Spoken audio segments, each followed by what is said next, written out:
Trading psychology, fear versus greed. Stock market में सबसे बड़ी लड़ाई चार्ट से नहीं, माइंड से होती है। नमस्कार दोस्तों।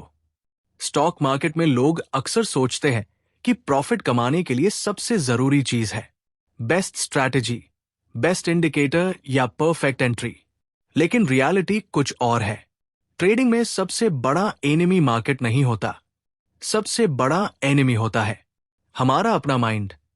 और ट्रेडर के माइंड को सबसे ज्यादा कंट्रोल करती है दो इमोशंस, फियर और ग्रीड। आज हम समझेंगे कि फियर और ग्रीड कैसे अच्छे से अच्छे ट्रेडर का डिसीजन खराब कर सकते हैं और इन दोनों इमोशंस को कंट्रोल कैसे किया जा सकता है। सबसे पहले फियर क्या करता है? मान लीजिए आपने प्रॉपर एनालिसिस किया, आपको लगता है कि स्टॉक ऊपर जाएगा, आपने ट्रेड लिया, एंट्री के कुछ ही मिनट्स बाद स्टॉक थोड़ा नीचे आया। आपका एनालिसिस अभी भी वैलिड है, स्टॉप लॉस भी हिट नहीं हुआ है, लेकिन आपके माइंड में थॉट्स आने लगते हैं। अगर मार्केट और नीचे चला गया तो? अगर मेरा पूरा पैसा चला गया तो? शायद मैंने गलत ट्रेड ले लिया। और फियर की वजह से आप ट्रेड जल्दी एग्जिट कर देते हैं।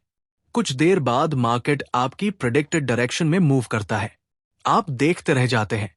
यही है fear based trading. Fear trader को कई बार सही ट्रेड में भी टिकने नहीं देता।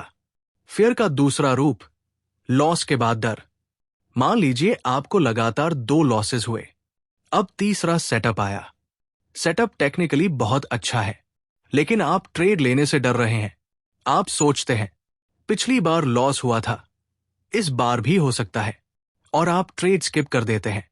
मार्केट आपके सेटअप के अनुसार मूव करता है और अच्छा प्रॉफिट देता है। अब प्रॉब्लम मार्केट में नहीं थी, प्रॉब्लम थी प्रीवियस लॉस का साइकोलॉजिकल इंपैक्ट। एक डिसिप्लिन ट्रेडर हर ट्रेड को इंडिपेंडेंट इवेंट की तरह देखता है, लेकिन इमोशनल ट्रेडर पिछले लॉस को अगले ट्रेड में कैरी करता है। अब ग्रीड समझते हैं। अब दूसरी तरफ आते हैं, ग्रीड यानी लालच।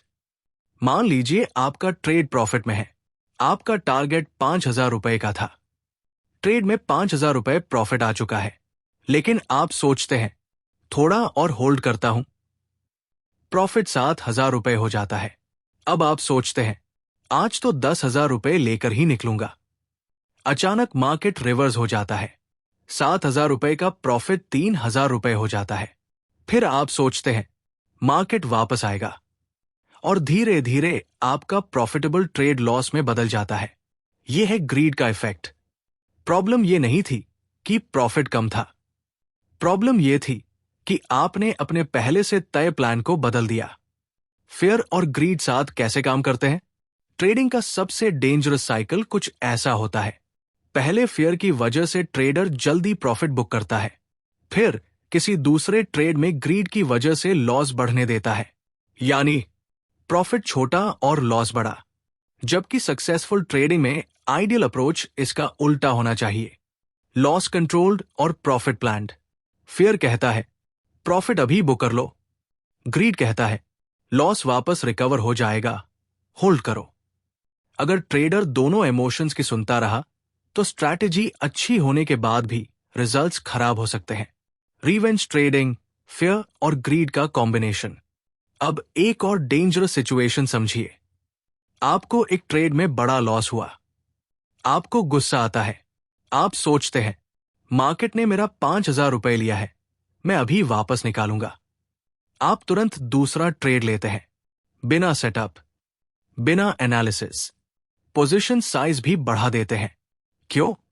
क्योंकि अब डिसीजन स्ट्रैटेजी नहीं ले रही, डिसीजन ले रही है greed plus anger plus fear of loss. यही रिवेंज ट्रेडिंग है। एक छोटा लॉस कई बार रिवेंज ट्रेडिंग की वजह से बड़े लॉस में बदल जाता है। इसलिए लॉस के बाद सबसे जरूरी काम अगला ट्रेड लेना नहीं, माइंड रीसेट करना है। इन सभी सवालों का आंसर ट्रेड लेने से पहले तय होना चाहिए, क्योंकि ट्रेड ओपन होने के बाद इमोशंस एक्टिवेट होते हैं। दूसरा रूल, पोजीशन साइज छोटा रखें। अगर एक ट्रेड का लॉस आपको इमोशनली डिस्टर्ब कर रहा है तो शायद आपकी पोजीशन साइज बहुत बड़ी है। ऐसी क्वांटिटी ले कि स्टॉप लॉस हिट होने के बाद भी आप कामली अगला सेटअप एनालाइज कर सकें। अगर हर कैंडल देखकर हार्ट बीट बढ़ रही है तो रिस्क ज्यादा है। तीसरा रूल, स्टॉप लॉस रिस्पेक्ट करें। स्टॉप लॉस सिर्फ चार्ट पर एक लाइन नहीं है, यह आपकी कैपिटल प्रोटेक्शन सिस्टम है। ट्रेड गलत हो गया तो एग्जिट कीजिए। मार्केट को प्रूव करने की कोशिश मत कीजिए कि आप सही है। ट्रेडिंग में आपका काम सही होना नहीं है, आपका काम है रिस्क मैनेज करना। चौथा रूल, प्रॉफिट के लिए पहले से प्लान रखें। ग्रीड को कंट्रोल करने का सबसे आसान तरीका है टारगेट पहले डिसाइड करना। आप पार्शियल प्रॉफिट बुकिंग भी कर सकते हैं। एग्जाम्पल, अगर आपका टारगेट 100 रुपए है तो एक पोर्शन 100 रुपए पर बुक करें और बाकी पोजीशन को ट्रेलिंग स्टॉप लॉस के साथ मैनेज करें। इससे प्रॉफिट सिक्योर भी होता है और लार्जर मूव का मौका भी मिलता है। सबसे इंपॉर्टेंट लेसन, मार्केट में फेयर और ग्रीड कभी खत्म नहीं होंगे। मार्केट ऊपर जाएगा तो ग्रीड आएगा, मार्केट नीचे जाएगा तो फेयर आएगा। गोल इमोशंस को खत्म करना नहीं है, गोल है इमोशंस के बावजूद रूल्स फॉलो करना। प्रोफेशनल ट्रेडर और बिगिनर ट्रेडर दोनों फेयर और ग्रीड फील कर सकते हैं। डिफरेंस सिर्फ इतना है, प्रोफेशनल ट्रेडर इमोशन फील करता है लेकिन डिसीजन अपने ट्रेडिंग प्लान के अनुसार लेता है।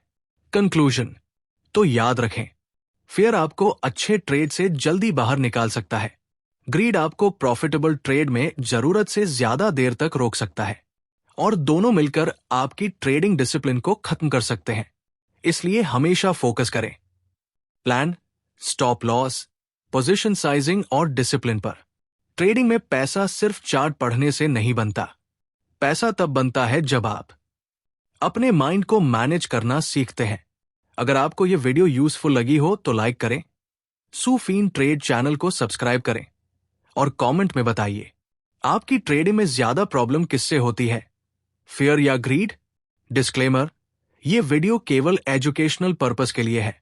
स्टॉक मार्केट और ट्रेडिंग में फाइनेंशियल रिस्क होता है। किसी भी ट्रेड या इन्वेस्टमेंट डिसीजन से पहले अपनी रिसर्च करें और जरूरत हो तो SEBI रजिस्टर्ड फाइनेंशियल एडवाइजर से सलाह लें।